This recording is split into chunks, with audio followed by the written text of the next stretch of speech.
Hello guys, welcome back to my channel. तो आज हम लोग पढ़ेंगे ethological and ecological theory of development. तो सबसे पहले हम पढ़ेंगे कि इथोलॉजिकल थ्योरी क्या होती है। तो इथोलॉजी जो होती है ये स्ट्रेस करती है कि हाउ हमारा जो बिहेवियर है वो इन्फ्लुएंस होता है बाय आर बायोलॉजी। जैसे कि हमने नेचर वर्सेस नर्चर की थ्योरी में भी पढ़ा था। तो जो उसमें नेचर होता है यानी जो हमारा जेनेटिक मेकअप होता है वो भी तो यही कहता है ना कि हमारा जो बिहेवियर है वो इन्फ्लुएंस्ड है हमारी बायोलॉजी से, है ना। अब ये ना एवोल्यूशन के बारे में बात करते हैं कि जिस तरीके से आपने देखा ना अर्ली मैन का कॉन्सेप्ट होता है कि how we evolve as a human, right. पहले हम लोग क्या क्रिएचर थे, फिर कैसे हम लोगों ने डार्विन की थ्योरी में देखा था वो, राइट। एंड इसके अंदर ना क्रिटिकल और सेंसिटिव पीरियड की बहुत बात की गई है। अब ये क्या होते हैं, ये ना एक स्पेसिफिक टाइम फ्रेम होते हैं जिसके अंदर क्या होता है कि कोई सर्टेन एक्सपीरियंसेस कभी आते हैं और कभी नहीं आते, और उनका वो जो एक्सपीरियंसेस हैं वो बहुत लॉन्ग लास्टिंग इन्फ्लुएंस रखते हैं ऑन इंडिविजुअल। ठीक है। अब ये क्या होता है इसको हम ना ढंग से समझेंगे इस रिसर्च से। तुम पहले हम इस रिसर्च पे आते हैं, उसके साथ मैं आपको इसको और अच्छे से समझाऊंगी। तो यूरोपियन जूलॉजिस्ट थे, ठीक है, कॉनरेड लॉरेंस। तो इन्होंने बताया था कि जो इथोलॉजी है वो कैसे काम करती है। तो उनकी जो रिसर्च थी वो उन्होंने की किस पे की थी, ग्रेलैक गीस पे की थी। ये एक बर्ड होती है डक की तरह, ठीक है, या फिर हेन की तरह आप कह सकते हैं। एक बर्ड होती है, ठीक है। अब अब जैसे ही ये लोग क्या होते हैं, एक एक एग जो है वो हैच होता है गीस का, तो ना वो अपनी मदर को फॉलो करते हैं। जैसे ही हैच हुआ उन्होंने देखा, वो जिसको देखते हैं जिसके साथ बढ़ते हैं उसको अपनी मदर समझ लेते हैं। तो जैसे ही ये गीज अपनी मदर को देखती हैं हैच होते ही, ये उनको फॉलो करने लग जाती है। तो लॉरेंस ने ना ये जो एग्स थे, है ना, उनको सेपरेट कर दिया। ठीक है, मतलब एक गूज है, उसने कुछ एग्स दिए, तो उसने क्या किया, एक सेट ऑफ एग्स को अपने साथ रखा और एक सेट ऑफ एग्स को उसके पास जो उनकी मदर थी उसके पास रखा। तो फिर क्या हुआ, तो जो रिसर्चर थे जिन्होंने उसको लेके गए उन्होंने इंक्यूबेटर में रखा उनको हैच करने के लिए, और जो मदर के पास थे उन्होंने नेचुरली हैच किया अपने एग्स को। तो उससे क्या हुआ, जो भी गूजलिंग्स थे ना फर्स्ट ग्रुप में, उन्होंने क्या किया, उन्होंने अपनी मदर को फॉलो किया। और जो सेकेंड ग्रुप में थे यानी जो रिसर्चर्स के पास थे, लॉरेंस के पास थे, जैसे ही उन्होंने वो हैच हुए वो जो एग्स थे, उन्होंने अपनी मदर किसको समझा, लॉरेंस को, और उसको फॉलो किया। ठीक है। तो लॉरेंस ने फिर क्या किया, उनको ना एक बॉक्स की तरफ दूर रखा और एक तरफ वो खड़ा हो गया, मतलब इधर, जैसे कि सपोज इधर उसने गूजलिंग्स रखे और इधर भी गूजलिंग्स रखे। ठीक है, सेट वन यहाँ, सेट टू यहाँ पे, सेट वन यहाँ और सेट टू यहाँ पे, ठीक है। और इधर इस तरफ, मतलब ये एंड से इधर देख लो, इधर वो खड़ा हो गया और उनकी मदर। ठीक है, तो उसने देखा कि वो जो गूजलिंग्स आ रहे हैं ना, तो जैसे ही वो बॉक्स हटाया, उनको बॉक्स में रखा था, जैसे ही बॉक्स हटाया तो वो गूजलिंग्स जो इंक्यूबेटर में थे वो इसके पास आ गए, रिसर्चर के पास। और जो मतलब नेचुरली हैच हुए थे, जो जो गूज है उसको अपनी मदर समझते हैं, वो उसके पास चले गए। ठीक है। तो अब ये जो प्रोसेस था उसको लॉरेंस कहता है इम्प्रिंटिंग। मतलब ये एक रैपिड और इनेट लर्निंग है जो इन्वॉल्व करती है अटैचमेंट को। ठीक है, अटैचमेंट किसकी, to the first moving object scene.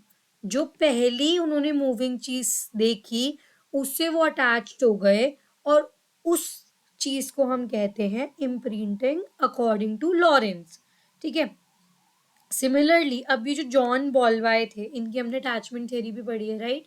इन्होंने कुछ इंपॉर्टेंट एप्लीकेशंस बताए थे इथोलॉजिकल थ्योरी के। ठीक है। अब इसमें क्या था, बॉलबाय ने बताया कि जो अटैचमेंट होती है ना हमारी केयर गिवर के साथ, वो डेवलप कब होती है, फर्स्ट ईयर ऑफ लाइफ में। ठीक है, क्योंकि देखो फर्स्ट ईयर ऑफ लाइफ में ना हमारी जो नीड्स होती हैं, जो भी हम फुलफिल हमारा केयर गिवर कर रहा होता है, तो एक सेंस ऑफ सिक्योरिटी है। तो इसके बारे में और जानना है तो आप मेरी वो वाली वीडियो देख सकते हैं, अटैचमेंट स्टाइल्स वाली। ठीक है, तो वही है। तो जो बॉलवाई है उन्होंने स्ट्रेस किया था attachment to a caregiver over the first year of life has important consequences throughout the life span, और वो जो कॉन्सिक्वेंसेज हैं, जो रिजल्ट है, वो throughout the life span चलता है। ठीक है, अब इसमें देखें, if this attachment is positive, अब जो ये अटैचमेंट डेवलप हुआ है फर्स्ट ईयर में, अगर ये पॉजिटिव है और सिक्योर है, तो जो इंडिविजुअल है वो डेवलप करेगा पॉजिटिवली अपने चाइल्डहुड और अडल्टहुड में, जैसा हमने यहाँ पे पढ़ा कॉन्सिक्वेंसेस थ्रू आउट लाइफ चलते हैं। ठीक है, और अगर नेगेटिव और इनसिक्योर रहा है तो फिर वो ऑप्टिमल नहीं होगा जो उनका डेवलपमेंट है चाइल्डहुड और अडल्टहुड में। लॉरेंस का जो व्यू है of imprinting needs to take place at a certain, मतलब अब देखो, अब यहाँ पे वही बात आ गई, जो लॉरेंस का जो इम्प्रिंटिंग का जो कॉन्सेप्ट है कि हमने फर्स्ट मूविंग ऑब्जेक्ट जो देखा उससे अटैचमेंट डेवलप हो गई, ये ना एक सर्टेन टाइम पे होता है। वो कब होता है? वेरी अर्ली हमारी लाइफ में। ठीक है, एनिमल्स की लाइफ में होता है ये। ठीक है, या फिर वो होगा ही नहीं। तो ये जो पीरियड होता है इसी को यहाँ पे क्रिटिकल और सेंसिटिव पीरियड कहा गया है। ठीक है, समझ आया कि जिस टाइम पर animal early in their life develop करते हैं इम्प्रिंटिंग, ठीक है, उसी को ही हम क्या कहते हैं, हमारा सॉरी क्या कहते हैं उसको, ये क्रिटिकल पीरियड, ये रहा। ठीक है, तो अब यहाँ पे आ जाते हैं वापस से, इम्प्रिंटिंग नीड्स टू बी, अब जो मैंने भी बताया, एंड ये रहा, this point in time is called critical period. ठीक है, अब इसी कॉन्सेप्ट से रिलेटेड, ठीक है, जो सेंसिटिव पीरियड है इसका एग्जांपल ये भी है कि time during infancy when, okay, so इसमें ना जैसे कि हमने पढ़ा यहाँ पे क्रिटिकल पीरियड, सिमिलरली वैसा ही सेंसिटिव पीरियड भी होता है। अब ये किसने दिया? अभी जो क्रिटिकल पीरियड है वो लॉरेंस का व्यू था, बॉलबाय का व्यू है सेंसिटिव पीरियड का। ठीक है, अब इन्होंने ये बोला है कि अटैचमेंट जो है, attachment should occur in order to promote optimal development in social relationships. क्यों? क्योंकि हमारा जो रिलेशनशिप है प्राइमरी केयर गिवर से अटैचमेंट जो हमारा वो शुरू हो जाता है, जनरली मदर्स से, क्योंकि वो फीड करती हैं।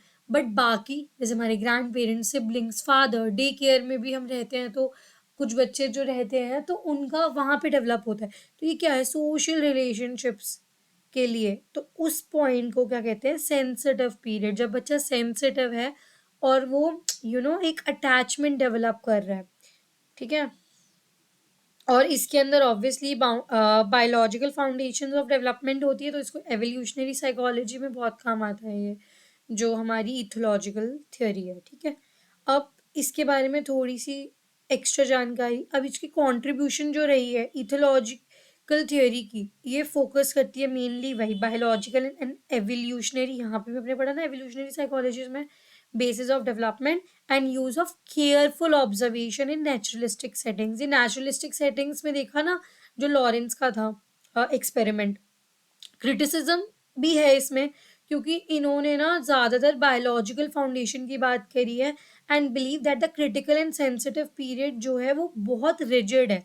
ठीक है, क्यों? क्योंकि बता दिया है कि भाई इस टाइम पे है जो ऐसा हो सकता है, एक पीरियड आता ही आता है जब ये होता है।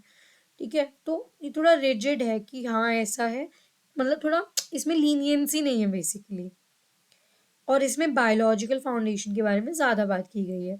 अब इसी के ऑपोजिट, जैसे मैंने बताया नेचर एंड नर्चर, अब आता है हमारा नर्चर का पार्ट, इकोलॉजिकल थ्योरी। अब इकोलॉजिकल, जैसे इथोलॉजिकल जो स्टडी थी वो बायोलॉजिकल फैक्टर्स देखती थी, जो इकोलॉजिकल थ्योरी है वो एम्फेसाइज करती है हमारे एनवायरमेंटल फैक्टर्स। ठीक है, हमारा नर्चर, कहाँ बच्चा पल रहा है, बढ़ रहा है, right. One ecological theory that has important implication of understanding lifespan development was created by Urie Bronfenbrenner. ठीक है, ये बहुत इंपॉर्टेंट थ्योरी ऑफ डेवलपमेंट है, तो इसको थोड़ा हम ध्यान से पढ़ेंगे। अब देखो, जो ब्रॉनफेन ब्रेनर थे, इनकी जो इकोलॉजिकल थ्योरी थी, इन्होंने मॉरिस के साथ दी थी। ये ईयर्स हैं जो याद करने के लिए बहुत इंपॉर्टेंट है, 2004 एंड 2006। ठीक है, holds that development reflects the influence of several environmental systems। यानी इनकी थ्योरी के अंदर क्या होता है कि जो डेवलपमेंट है वो ना कुछ हमारे सेवरल एनवायरमेंटल सिस्टम्स की बात करता है। कौन से? 5 एनवायरमेंटल सिस्टम्स। अब इसको याद करने के लिए मैंने एक न्यूमोनिक बनाया, MMEMC। तो सबसे पहले आता है हमारा माइक्रो, मीजो, फिर आता है हमारा एक्सो, फिर आता है मैक्रो, और फिर आता है क्रोनो। अब ये क्या है? सिस्टम्स है। अभी हम लोग इस ये जो डायग्राम है, जो फिगर है, ठीक है, इसके अकॉर्डिंग हम लोग पढ़ेंगे। सबसे पहले सबसे बीच में जो है वो इंडिविजुअल है, ठीक है, उसका सेक्स, एज और हेल्थ। ठीक है, अब सबसे पहले कौन सा आता है? माइक्रो सिस्टम आता है। अब माइक्रो सिस्टम क्या होता है? ये सेटिंग है जिसके अंदर इंडिविजुअल रहता है। जैसे हम लोग ज़्यादातर कहाँ रहते हैं? अपने घर में रहेंगे, तो फैमिली के अराउंड। स्कूल जाता है बच्चा, पियर्स है ना, वहाँ पे जो उसके फ्रेंड्स बनते हैं, सेम एज ग्रुप के लोग होते हैं। नेबरहुड में जहाँ वो खेलने जाता है। रिलीजियस ग्रुप, शाम में मंदिर जाता है सपोज, ठीक है, दवाई के लिए जाता है। तो इसके अंदर वही मेन चीज़ है। इसके अंदर क्या क्या है कि पर्सन का family, peer, school and neighbourhood. ठीक है, और ये माइक्रो सिस्टम है जो डायरेक्ट इंटरेक्शन में होता है इंडिविजुअल के, क्योंकि ये इंडिविजुअल है, इसके डायरेक्ट में है, देखो इंटरेक्शन में है ना। बिल्कुल, एक तो इस फिगर से भी देखो तो एकदम टच में है, और वैसे भी अगर देखा जाए तो एक ही फैमिली में बच्चा रहता है तो एकदम डायरेक्टली इन्फ्लुएंस है उसका। और ये सब लोग कौन है? ये सोशल एजेंट्स हैं। देखो, in the micro system that most direct interaction with social agent take place with parents, peers, teachers. ठीक है, अब यहाँ पे देखो एग्जाम्पल की भी बात की कि individual is not a passive recipient of experiences in these settings, but someone who helps to construct the settings. ये हेल्प कर रहा है इसको कंस्ट्रक्ट करने के लिए। बच्चे ही नहीं होंगे तो स्कूल कैसे चलेगा? लोग ही नहीं होंगे तो रिलीजियस प्लेसेस पे भक्ति करने कौन जाएगा? खेलने कौन जाएगा? बच्चे ही नहीं है तो, राइट? तो ये पैसिव नहीं है, ये एक्टिव है। ये जा रहा है तो ये चीजें हैं। अगर कोई पढ़ने ही नहीं जाता होता कहीं पे तो स्कूल्स ही नहीं होते, राइट? ठीक है, इनके लिए बने हैं ये चीजें। अब नेक्स्ट आता है हमारा मीजो सिस्टम। अब मीजो सिस्टम में आपको दिख रहा है कुछ नहीं लिखा, तो meso system is something like that acts in between for micro system and exo system. तो इन दोनों सिस्टम के बीच का जो लिंक है उसको हम क्या कहते हैं? ब्रॉनफेनर के इकोलॉजिकल थ्योरी का मीजो सिस्टम। ठीक है, ठीक है, तो अब हम पढ़ते हैं कि यहाँ पे आके कि मीजो सिस्टम की क्या एक्सप्लेनेशन दे रखी है, कि इन्वॉल्व करता है रिलेशनशिप जो हमारे माइक्रो सिस्टम और जो हमारे एक्सोसिस्टम के बीच में होता है। ठीक है, या फिर कनेक्शन बिटवीन कॉन्टेक्स्ट। अब देखो, examples are the relation of family experiences to हमारे स्कूल के एक्सपीरियंसेस। इसके अंदर बेसिकली हमारे एक्सपीरियंसेस आते हैं। ठीक है, अब देखो जैसे कि यहाँ पे एग्जाम्पल से बता रखा है कि जो बच्चे जिनके पेरेंट्स है ना रिजेक्टेड, उनको मतलब रिजेक्ट कर दिया, ठीक है, बच्चों को रिजेक्ट कर दिया जिनके पेरेंट्स ने, उनको डिफिकल्टी होगी developing positive relationship with teachers, क्योंकि स्कूल में टीचर अथॉरिटी फिगर है और फैमिली में वो अथॉरिटेटिव है।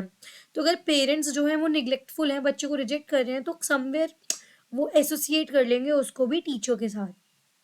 ठीक है, तो it acts as a link between ये हमारा जो है माइक्रो सिस्टम और एक्सो सिस्टम। अभी जो एक्सो सिस्टम है इसके बारे में हम पढ़ेंगे। अब देखो, अगर इस डायग्राम से देखें तो इसमें आ गया फ्रेंड्स ऑफ फैमिली। ठीक है, फैमिली के जो फ्रेंड्स है, अब थोड़ा बड़ा हो गया ना। अभी बीच में था हमारी फैमिली आ गई, स्कूल आ गया, अब neighbours, legal services, social welfare services, mass media. अभी बच्चे ने कोई मूवी देखी, अब वो उसका फैन बन गया, तो ये सब उसके नोन में ही है ना। अभी सर्कल वाइड होता जा रहा है, ठीक है, इंसान से थोड़ा दूर होता जा रहा है। अब अगर सपोज मुझे विराट कोहली पसंद है, तो मैं विराट कोहली के साथ, मतलब आई नो वो कौन है, बट मैं उसके साथ कोई बैठ के ऐसा तो नहीं लंच पे जा रही हूँ, है ना। वाइड है, अब दूर है, ये एकदम हमारा कोर सर्कल है, और ये दूर का अब सर्कल होता जा रहा है, ठीक है, आउट ऑफ रीच होता जा रहा है, ठीक है। अब देखो, अब हम आ जाएंगे हमारे एक्सोसिस्टम में, ये links between social settings in which, ठीक है। अब इसमें लिंक्स होते हैं कौन से, जो हमारे सोशल सेटिंग्स और एक इंडिविजुअल के बीच में होते हैं, ठीक है। और इसमें क्या होता है, इंडिविजुअल का कोई एक्टिव रोल नहीं होता, ठीक है। और जैसे कि हमने इसमें पढ़ा था ना कि यहाँ पे एक्टिव है, कि इसके बिना चलेगा ही नहीं। अब इसमें देखेंगे अगर हम एक्सो सिस्टम में, तो ऐसा तो नहीं है ना कि अगर मेरे को कुछ हो रहा है तो विराट कोहली को फर्क पड़ रहा है, उसको तो पता भी नहीं होगा ना कि मैं एग्जिस्ट करती हूँ एज अ फैन, राइट। तो वही है, लिंक है, हाँ, उसके फॉलोअर्स की तरह हम हैं, वो हमें ऑनलाइन में भी कभी कनेक्ट कर जाए, कहीं रोड पे मिल जाए, जानते हैं हम उसको, वो भी शायद एज अ फैन हमें रिकॉग्नाइज कर ले कि हाँ ये हमारा फैन है, ठीक है। बट हम एक्टिव नहीं है लाइक उनके साथ, ऐसा नहीं मेरा रोज उससे मिलना हो रहा है, वो हमारा कोर ग्रुप में नहीं है, हम उससे अपनी दिल की बातें शेयर नहीं कर रहे हैं, हम उससे जाके अपने दुख तकलीफें शेयर नहीं कर रहे, तो यहाँ पे हमारा एक्टिव रोल नहीं है उनके साथ, they just exist kind of, ठीक है। अब जैसे कि, अब यहाँ पे देखो, the mother might receive a promotion that requires more travel, which might increase conflict with the husband and change pattern of interaction with the child. अब क्योंकि जो एक मदर है ना, उसको प्रमोशन मिला, ठीक है, सोशल सेटिंग है, प्रमोशन मिला, अब उसको बहुत ट्रैवल करना पड़ता है, तो इसकी वजह से कन्फ्लिक्ट आ रहा है हस्बैंड के साथ, ठीक है, और बच्चे को टाइम नहीं दे पा रही है, तो ये उसका एग्जिट सिस्टम है। और वो किस इसमें लिंक आ गया ना, सोशल सेटिंग्स और इंडिविजुअल के साथ, क्योंकि सोशल सेटिंग्स क्या है, प्रमोशन है, और इंडिविजुअल हुआ बच्चा, तो उसकी वजह से मदर का डिस्टेंस आ रहा है, ठीक है। जैसे यहाँ एग्जाम्पल में भी लिखा है, हस्बैंड और child's experience at home may be influenced by mother's experience at work. अब मदर का वर्क पे कैसा चीज़ है, वो उसका एक्सपीरियंस होम में करेगी, अगर उसका मूड वहाँ खराब है तो शायद घर पे आके वो वैसे ही रहे, तो वो इफेक्ट तो कर रहा है ना इंडिविजुअल को, दैट इज एक्सोसिस्टम। अब आ गया मैक्रो सिस्टम। अब यहाँ पे आ जाओ वापस से, सबसे outer green circle is macro system, attitudes and ideologies of the culture. अब सबसे बाहर आ गया हमारा कल्चर, इंडियन कल्चर कैसा है, फिर सबसे बाहर, उसके भी बाहर लास्ट हमारा क्रोनो सिस्टम, ठीक है। अब इसके अंदर क्या है, patterning of environmental events and transitions over the life course, कि किस तरीके से लोगों की सोच बदल रही है चीज़ों को लेकर, ठीक है। तो अभी हम इसके बारे में पढ़ेंगे इन डेप्थ, ठीक है। अब यहाँ पे आ जाओ मैक्रो सिस्टम के बारे में। सबसे पहले कि इसके अंदर वही है कि कल्चर जिसके हम अंदर हम रहते हैं, कि पहले हमारे की बिहेवियर पैटर्न्स कैसे थे, बिलीव्स कैसे थे, and all other products of a group of people that are passed on from generation to generation, यानी हमारी जो बिहेवियर पैटर्न्स है, बिलीफ है, या और भी जो चीज़ें हैं जो हमें जनरेशन टू जनरेशन मिलती जा रही है, right. Remember all that cross cultural studies, जिसमें हमने एक कल्चर से दूसरे कल्चर को डिफर किया था, बताया था कि कैसे वो अलग है, ठीक है, और हम लोग को बहुत कुछ जानने को मिलता है। तो इसके अंदर वही है, ये लेयर किससे बनी हुई है, of cultural values, customs and laws. अब क्रोनो सिस्टम आ गया, क्रोनो सिस्टम के अंदर क्या होता है कि इन्वायरमेंटल इवेंट्स का और उनका ट्रांजिशन हम देखते हैं, ठीक है। अब जैसे यहाँ पे एग्जाम्पल की बात वही है, जैसे डाइवोर्स, ठीक है, एक टाइम पे वो बहुत ज़्यादा देखा जाए तो एक टैबू हुआ करता था, एक बहुत बिग डील थी, बट अब धीरे धीरे वो चीज़ें भी नॉर्मलाइज हो रही है सोसाइटी में, राइट। तो रिसर्चर्स ने यही देखा कि जो नेगेटिव इफेक्ट ऑफ डाइवोर्स है, जो चाइल्ड पर है, वो एकदम पीक पर होता है, जो नेगेटिव इफेक्ट है वो फर्स्ट ईयर ऑफ डिवोर्स में पता चलेगा। मतलब अगर मदर फादर का डाइवोर्स हुआ तो पहले 1 साल बच्चे को बहुत ज़्यादा इफेक्ट करेगा, बट फिर 2 साल के बाद से ना फैमिली जो इंटरैक्शन है वो थोड़ी स्टेबल हो जाएगी, ठीक है। अब ये एग्जाम्पल है सोशियो हिस्टोरिकल सर्कमस्टांसेस के, कि कैसे how the opportunities for women to pursue a career have increase since 1960s, कि अब अपॉर्चुनिटीज भी तो बढ़ गई ना वुमेन के लिए, है ना। तो वही सब चीजें कि how transition takes place in the society. तो ये कुछ एग्जाम्पल्स थे यहाँ पे जो लिखे थे। अब elements in the system can be external, external elements भी हो सकते हैं, जैसे टाइमिंग, अगर पेरेंट की कोई डेथ हो गई तो वो भी हमें इफेक्ट करेगा, ठीक है। इंटरनल भी हो सकते हैं, जैसे कि हमारे जो फिजियोलॉजिकल चेंजेस होते हैं, कि बच्चा एक बचपन था फिर प्यूबर्टी आ गई, तो वो चेंजेस ही तो है, वो ट्रांजिशन ही तो है, तो ये भी हमारे क्रोनो सिस्टम में आ जाता है, ठीक है। इन्वायरमेंटल चेंजेस भी हो सकते हैं, कुछ भी हो सकते हैं, ठीक है। अब आ जाते हैं कि जो हम ब्रॉन फ्रेंड ब्रेनर थे, इन्होंने क्या बोला था कि subsequently added biological influences, biological influences भी थोड़े बहुत डाले, उसको बायो इकोलॉजिकल थ्योरी भी कहते हैं, ठीक है। बट उन्होंने उसमें भी जो डोमिनेशन था वो इकोलॉजिकल और इन्वायरमेंटल कंटेक्स्ट का ही रखा। अब इसकी कंट्रीब्यूशन की बात करें तो इसके अंदर सिस्टमैटिक एग्जामिनेशन है मैक्रो और माइक्रो डायमेंशन का, ऑफ किसका, इन्वायरमेंटल सिस्टम्स का। ये सब सिस्टम्स ही तो थे, है ना, जो हमने पढ़े।